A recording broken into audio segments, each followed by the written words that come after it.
I wanted to spend a little more time on this whole concept in the selection process of choosing as you go through. I want to talk about the utility. In other words, the degree to which the information provided in the selection method enhances the method of selecting that person as you go through. We call that utility. Is it reliable? In other words, is it consistently delivering quality employees as they go through the selection process? Is it valid? Are you using methodologies that are valid that you can sit down there and defend without any problem whatsoever? I didn't get that job. Well, here's what we did. We hired this person over here. You don't meet the following criteria. Well, okay, you should be able to come back with a solid answer as to why exactly.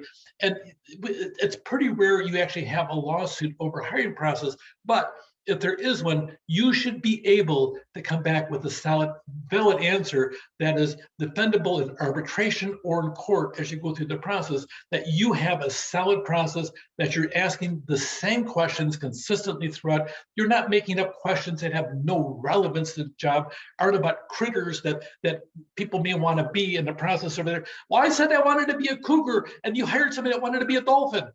Okay, what does either one of them have to do? It sounds kind of fishy to me as you go through the process. So that being said, make certain you're asking valid questions as you go through the entire process. And really, the generalizability as you go through, make certain that you can apply it across the entire board to that group of people in that same profession as you go through. A lot of times you're paying attention to the power law of distribution as you go through. But that being said, I want to really emphasize three components of the legality. You must pay attention to this at each and every single time as you go through, because you are being held up on a platform for everybody to look at. You need to pay attention, especially to these things that pertain directly to the aspect of Civil Rights Act as you go through. We really have our roots going back to the Civil Rights Act in 1964 that really established race, creed, color, sex, and religion is actually the process of it. And we amended that 1964 Act in 1991 and again later on for administrative purposes, but really going back to looking at 1991, we even had a change by the Supreme Court as to how we define sex in 2020 as you go through. So this is fundamental to a lot of different things. Your process needs to be pristine, that you don't have any ability to sit down and discriminate based on race, color, sex, religion, or national origin as you go through. That being said, if somebody sends in an application, my practice and the one that I recommend, if it's got a picture on it, remove the picture. You don't want to have anybody making a judgment on a person because they saw a picture, positive or negative. Automatically, as soon as they see a picture, their perspectives may change as they go through. Eliminate pictures. Another thing, one time I was going through, we were just in the process, we were implementing telephone interviews. I had 10 candidates for a math faculty position as you went through. Of the 10 candidates, 7 of them had some kind of roots in an Asian culture as they go through, and they had accents.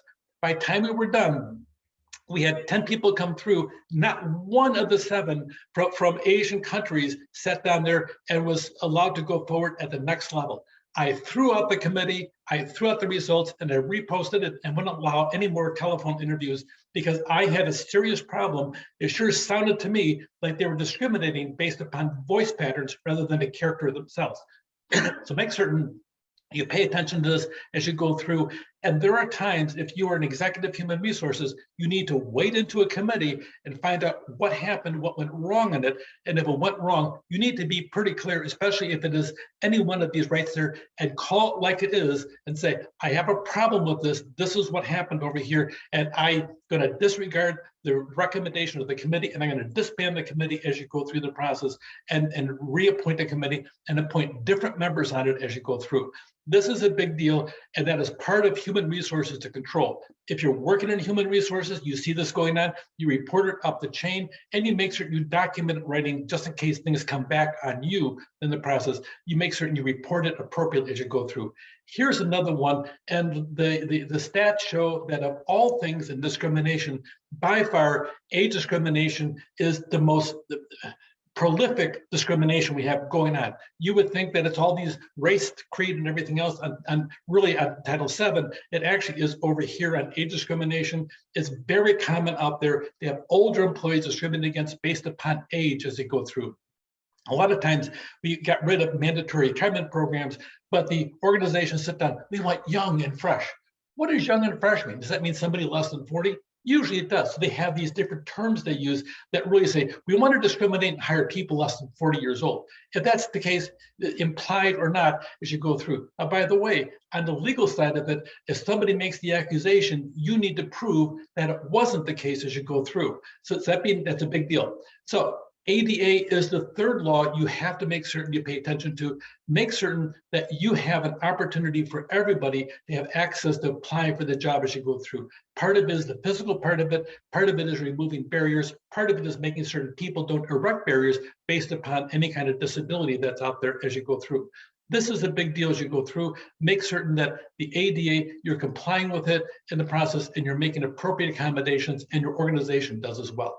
Know these three laws that pertain directly to the hiring process, and utility. Make certain the information provided by that method enhances the effectiveness of the actual selection of that person that you want to hire.